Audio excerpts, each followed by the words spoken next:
Ladies and gentlemen, this is Strict Theology, where we teach how to avoid religious deception. Today we'll follow this name, Anan, from the scriptures into the real world. This man was called Anan ben David, a Jewish sage from Baghdad in Iraq. Then there is this other man. His name is Anan Ankoma. He's a brilliant lawyer who comes from Ghana in West Africa. He's West Africa's most illustrious diplomat who needs no introduction. His name is Kofi Annan. So what is it that these three men have in common? That these three men share the same name.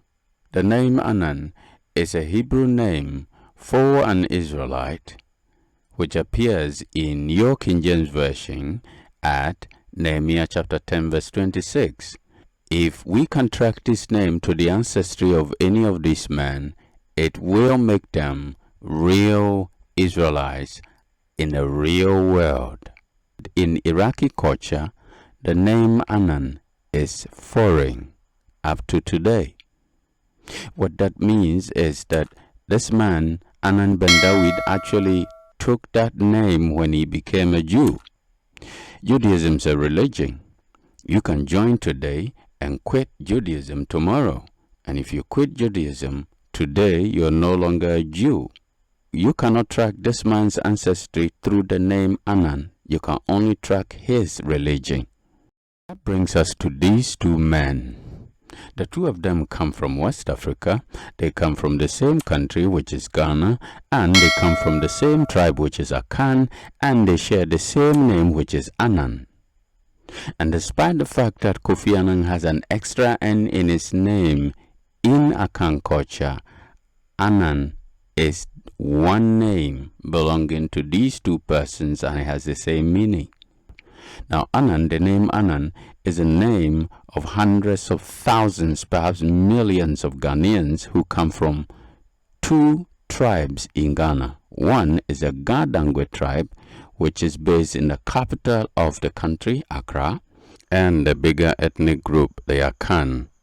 These two persons are real Israelites, alive and well, whether they know it or not. In the pink area of this map by a European cartographer, it is clearly indicated that the people of Judah lived here on the Guinea coast, West Africa. That name, I-U-D-A, is Judah. That is how the name was spelled before English and French became the lingua franca of the people of the area, which means that today the same name is spelled J-U-D-A because they are following the European spelling of the same name. But in the local dialect of Kofi Annan and Anan Ankoma, the name is Judah up to today, Y-U-D-A. That is what you see on this map in the highlighted area.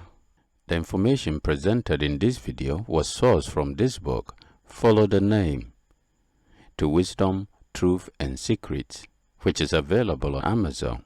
In this book, there are tens of other Hebrew names of West Africans that still spell the same in Hebrew as well as in West African languages. Majority of such names will be presented on this channel. Please go to Amazon if you care to have a copy and make a purchase, or at least leave a review. Just to help the message get to as many people in the world as possible. There's this other book, my second book. In fact, this one was published earlier in the year 2020, in the COVID period. The title of that one is Dry Bones Crawling Home. It's a take on the same subject, except that this one is written in the form of a poem. It was purposely written that way to make people think through what was coming, what was befalling the world in those days. And I hope that as you read this book, you're going to now begin to learn how to unlearn the lies that you've been told, you have come to believe that you were headed somewhere because of what you knew. Well, I hope that you have a different mindset after reading this one. This book is also available on Amazon. Please leave a review. Let's meet in the next video.